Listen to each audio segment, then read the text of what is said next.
મહારાષ્ટ્ર વિધાનસભા ચૂંટણીની બેઠકોની વહેંચણીને લઈને ભાજપ અને શિવસેના અવઢવની સ્થિતિમાં છે। જો કે પેટા ચૂંટણીમાં પડેલા મારના કારણે ભાજપનું વલણ નરમ પડતું જોવા મળ્યું છે। બેઠકોની વહેંચણી માટે ભાજપના કેન્દ્રીય મંત્રી નીતિન ગડકરીના નિવાસસ્થાને પાર્લામેન્ટરી બોર્ડની બેઠક મળી હતી, જે બેઠકમાં શિવસેનાએ ભાજપને ઉમેદવારોની યાદી સોંપી દીધી છે, જેમાં શિવસેનાએ 135 બેઠકોના બદલે 119 ઉમેદવારોનું લિસ્ટ ભાજપને સોંપ્યું છે। ત્યારે આ જ મામલે ગઈકાલે ભાજપ અને આરપીઆઈ વચ્ચે મહત્વની બેઠક મળી હતી। જો કે બેઠકોની વહેંચણીને લઈને કોઈ પણ સહમતિ બની ન હતી।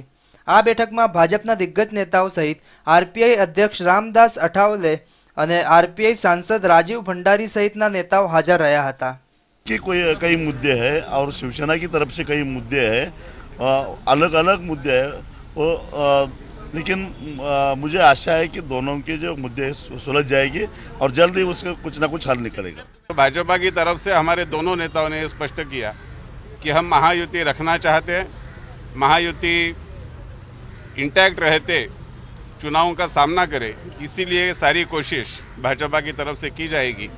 यह आश्वासन हमने हमारे सहयोगी दलों को दिया है।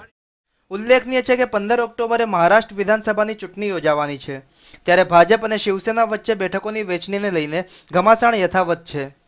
જો કે હાલ આ મામલે ભાજપનું વલણ નરમ પડતા સમજૂતી થવાની શક્યતા સેવાઈ રહી છે। Bureau report, news online, Ahmedabad.